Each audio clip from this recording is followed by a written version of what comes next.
Guys, so this is your first assignment for econ. This is student work 1-1 or chapter 1, section 1. It's on scarcity. And we start off with making a production possibility frontier using the economics go-to for PPFs, which is guns or butter. You need to read this, okay? It's 2 paragraphs, take you, a minute. The reason why you want to read these things is because this information is going to be on the test, not just this, okay? There is a concept inside of this that you need to read and understand. I would even add it to my notes. Okay. So in econ, like in a lot of history or science or math, you're going to use graphs, maps, charts, tables. And so you need to be able to read these things. So that includes the labels, the titles, the legends, the keys, all that good stuff. You should be able to take the data in one form and then transfer it to another form. So this is our table, okay, for our PPF. We have guns and we have butter. We have guns, we have butter. This one's already filled out for you except for the graph itself.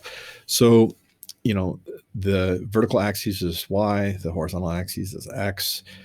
It's in numeric format. So like if we were to plot this point, we would start at 0 for guns and then go to 15. And that's our plot A. Now you don't have to plot it as A, but you do want to plot it. Okay. Now, there are different ways that you can do this. And it kind of depends on what you feel most comfortable doing. But like this right here is how I'm going to do it. So here's my 15. Okay. My next is I've got 3 guns, and that means that I can make 14 butter. So that's how I'm doing it. Boom. There's my line. Now I'm going to go and I have 11. Okay. 11 butter. Ooh, right here, and then 8 guns.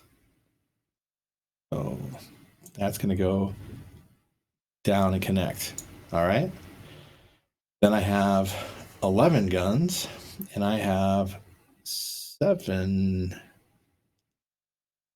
right here.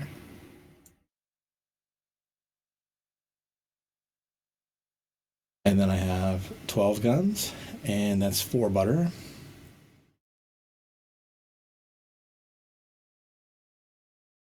And then I have 13 guns and no butter. Okay, so that's 13, 0. All right, so that's my production possibility frontier. All right.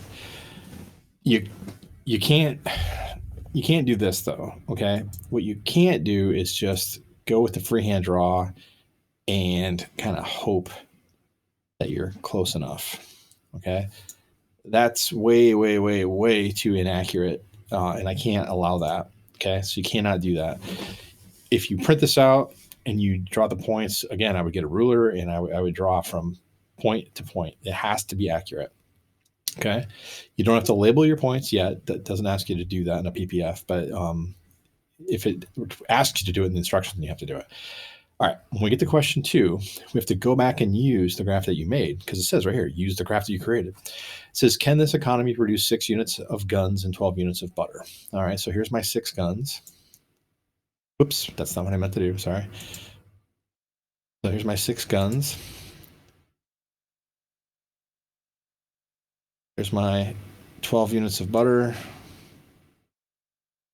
Okay. And I do realize it's close. Okay. But let's assume that they intersect.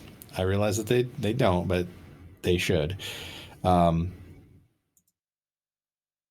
I have to answer the question. Can this economy produce 6 units of guns and 12 units of butter, and then explain? So if you agree with me that yes, that's close enough, then you would write, yes.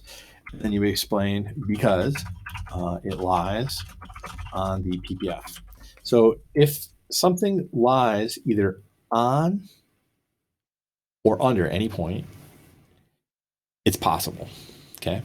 It is possible. If it's outside of the PPF, it's not possible to do because this represents outside of the resources. This represents inside of the resources. Okay. Or with materials that you have. All right. Question 3, can the economy produce 11 units of guns and 11 units of butter? Explain. So here's my 11 units of guns. Boom. Here's my 11 units of butter. Boom. So it's outside. Now I want to be clear, you don't actually, for 2 and 3, you don't have to draw these lines like I'm doing. I'm just doing it for effect. But no, it's here. Okay. So then when I want to answer this, I would select my add text. And I say no.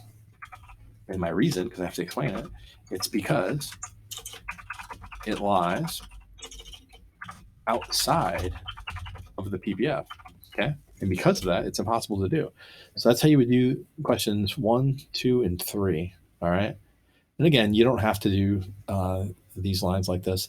And if you can come up with a different way that is still accurate to do the graphing, I'm totally fine with that. Okay. I don't know like what Mr. Myers has you guys do in geometry for graphing. So like if there is a different way to do this, I've got no problems with that.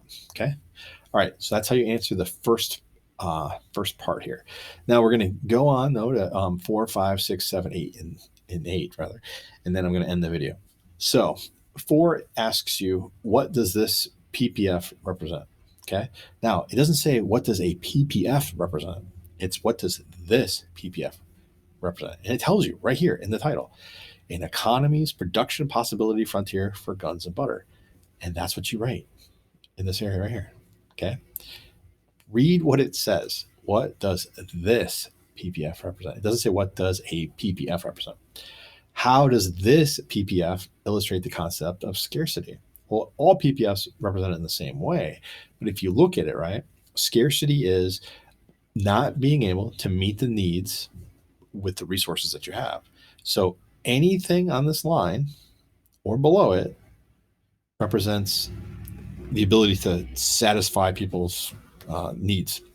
Anything outside of this PPF, though, means you can't make it, meaning you could want this right here, but you can't get it because you don't have the resources to do it. So when you come back down here and you answer this, how does this PPF illustrate the concept of scarcity? You would say something along the lines of, if it is beyond the PPF itself, it's not possible to make, even though it's desirable. And that represents scarcity. Okay. Scarcity is, wanting, but not being able to have. Okay. 6, how does this PPF illustrate the concept of opportunity cost? All right.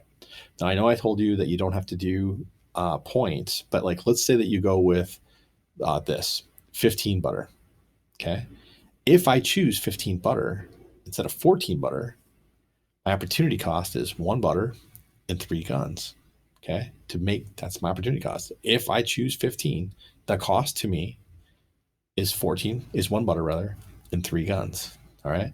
So when you come down here and it says, how does this PPF illustrate the concept of opportunity cost? You can either be specific and give me an example, which shows me that you understand it, or you can just explain what I just explained to you. Okay. Which is that when you choose something, whatever it is that you cannot make because of that is what your opportunity cost is. All right. Question 7. If the economy is presently producing 0 guns and 15 units of butter, what is the opportunity cost of increasing the production of guns from 0 to 3? Okay. Now you already know this because we just covered this, but like no guns, 15 butter. Okay. Boom. The cost of 1 butter is 3 guns. And it's just asking you, it's giving you an example, wants to know. So you would write in here 3 guns. Okay. Right. Cost 1 butter, 1 unit of butter. All right. You can't just write 3 guns because that's what you gained. It's asking you what is the opportunity cost. So to get 3 guns, it costs you 1 unit of butter. If the economy is presently producing 12 units of guns and 12 units of butter, what's the opportunity cost of increasing the production of butter from 4 to 11? Same thing. Use your data. There's 4, there's 11. So we were making 12 guns. Now we're making 8. So the opportunity cost of gaining 7 units of butter is 4 guns. So you come down here, and that's what you would write. The opportunity cost of 7 units of butter are 4 guns. Okay. And that's how you do this first part. And I'm going to end the video because I'm not going to do all of it on one video. It's too long. All right.